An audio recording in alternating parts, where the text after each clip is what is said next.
Alright, so quickly before this video begins, I just want to say thank you for helping me hit 1,000 subscribers. And to celebrate hitting 1,000 subscribers, I'm going to give back to you guys. And in the description, you're going to see a Twitter.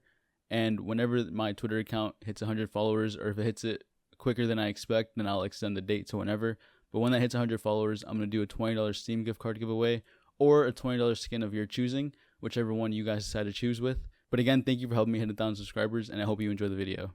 Ever since Cloud9 won the 2018 Boston Major, the organization has never reached the same heights again despite numerous different lineups. Today the org is no longer home to the best talent that North America has to offer, and instead has been home to a field of Russian players since 2022. But how did Cloud9 even get to this point? How have most, if not all, iterations of the team failed past 2018, and is there anything they can even do at this point to reach the top once again? Everybody and their mother knows about Boston 2018, so I won't waste time talking about it. But after winning the major, the team's longest standing member Skadoodle was ready to retire from competitive Counter-Strike, considering he had just won the major after years of group stage exits. But Stewie left for SK Gaming, and Tarek would later join him on MIBR, so he decided to stick around a little longer. Stewie and Tarek's move could be a whole video within itself, but all you need to know is it didn't take long for these two to return to North America. Meanwhile, on Cloud9, the team began experimenting with bringing in European players to fill in the missing pieces. First with Stiko from Mousesports, and then later with Golden and Flusher from Fnatic. Their results were poor to say the least, but when Zelsis and Kiyoshima joined the team, they had two promising looking runs actually, where they placed second at E-League Invitational 2019.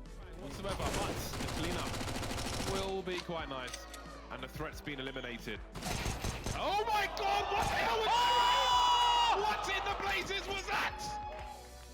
And were just one series away from making playoffs of the IEM Katowice Major.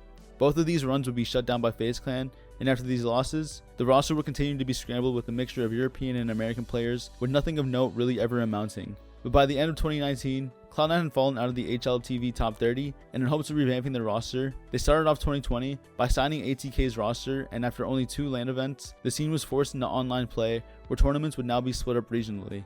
They placed 4th at Flashpoint Season 1, but even against other NA competition, the team found no success. Cloud9 would later release 3 of the members of the team due to them violating coronavirus regulations, and in hopes of once again revamping the roster, would bring in former Source Pro and commentator Henry G as manager of the team, and Kassad as head coach of the team. Henry and C9 were very open about contract details and would announce the newest additions to the roster on Twitter, along with how long their contracts last and their value. It's safe to assume that the org had very high expectations for the roster. Looked to build a super good LAN team, and the pandemic broke out, and I suddenly had players that were, North American players living in Serbia by themselves in an apartment in a place where they couldn't speak the country, completely separate the language, completely separated from everybody. Miserable. Expectations that they could never meet, as the roster was plagued with issues like high ping, unstable roles within the team, and a lack of team chemistry considering they never met each other in real life. Cloud9 would eventually part ways with Kassad and Henry G, and put the entire CSGO division on pause. A once major winning org was now completely out of the game, and they would remain away for an entire year. It wouldn't be until Gambit were forced to sell their CSGO roster following a series of sanctions placed on them by ESL and Blast for being a Russian organization that Cloud9 would re-enter the scene. The team had dominated during the online era and had some decent showings on LAN, but an offline S-tier victory loomed over them. And while they were grouped at the Antwerp Major on their debut, at IEM Dallas, Daphne and company would all earn their first Tier 1 LAN victory in front of an American crowd chanting their name. Of course it means a lot, because for example at Major it was like everyone was cheering for example Navi, and at Katowice everyone was cheering for FaZe. So it's like first time when a lot of people support us, and it really means a lot for us. A win like this is the confidence that C9 needed, and you'd think that once these 5 won just one tournament, they'd start tearing through their opponents. But C9 exited semifinals in their next tournament. Well, it's only online, so it really shouldn't matter, right?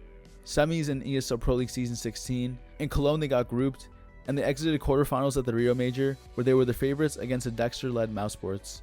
While the 5 tried their hardest to make the pieces work, changes were needed to be made, and Inters was first on the chopping block, getting replaced by former Virtus Pro player Buster. This was neither an upgrade or a downgrade to the team, but rather a side grade, as apart from the occasional highlight, Buster really didn't add anything new to the team, and the peak of this iteration was a finals placement at ESL Pro League Season 17. The next person from the crew to get removed was Nafny, who alongside Buster are replaced by Navi duo Electronic and Perfecto. The amount of firepower all in one team should be illegal. We should expect them to constantly make playoffs easily, right? The first tournament for the team was IM Cologne 2023, and Buster would play his final tournament for the org, filling in during the group stage for Axile, who was facing visa issues. Upon Axile's return, there was no reason to believe that C9 wouldn't progress further. I mean, if they can make playoffs with Axile missing, surely they can make it to the next round with him back. Executed by Hobbit, and man just getting the open. It has to be Zaiwu. One left, and ouch! From Zaiwu, no less. Well, it's their first tournament, and they weren't even together for most of it anyways. Quarterfinals at Cologne is a great start, but then another quarterfinals at Gamers 8, and then soon enough, the team started getting grouped. Things got so bad for them, Shiro had to place himself on the bench, leaving behind just Axile and Hobbit from the original Gambit lineup that was signed just a year prior. In the wake of Shiro leaving, and to finally get Electronic to give up in-game leading, Boomblish was required from one win, not making the lineup primarily former Navi players. This iteration's first tournament was the Blast Fall Final, and C9 actually made it past the quarterfinals, but the run came to an end in the semis against Vitality. Maybe this is the step in the right direction. While Cloud9 solved their IGL problem, they now faced a bigger one. How do you replace an opera that was at the caliber that Shiro was? C9 would try experimenting with Boombish picking up the op, and even though Boombish has one of the most entertaining playstyles, it's not suitable for what is supposed to be a championship contending team, and any team that had a capable opera would make easy work of them. The team also had another problem. Axile, who was within the top 3 of HLTV's top 20 for 2022, had taken a massive nosedive in performance, and unlike Shiro, who was beginning to reinvent himself on Team Spirit, Axile is staying beside a sinking ship. Their placings would fall lower with each passing event, and if they did manage to make it past groups, the team would never progress further than the quarterfinals. The disappointments all culminated at the PGL Copenhagen Major, where throughout the online qualifier, their RMR run, and the run through the group stage, C9 progressed through each stage flawlessly. Axile was hitting his shots again, and their opponents for the quarterfinals was Vitality, a team they had beaten during their RMR run. The lights were brighter than expected, however, and Vitality absolutely hammered them in both maps, ending the run in another disappointing quarterfinals exit. After the major, IEM Chengdu was the last tournament that this roster would play together.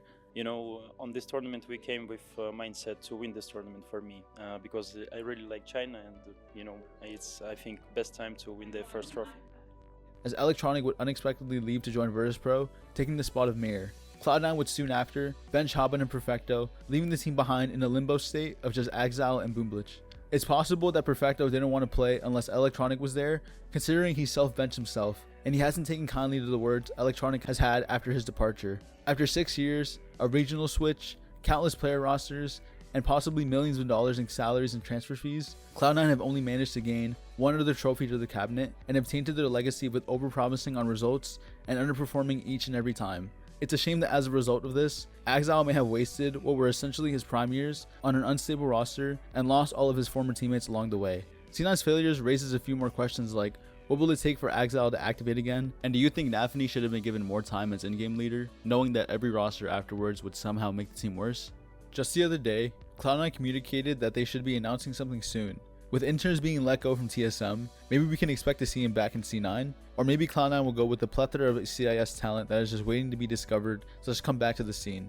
Cloud9 still has the entire lifecycle of CS2 to claw their way back to the top, but because they have pulled out of the game before, me and many others are fearful that unless things don't turn around soon, C9 may pull out of the game again, and who knows if they'd make a return the third time around.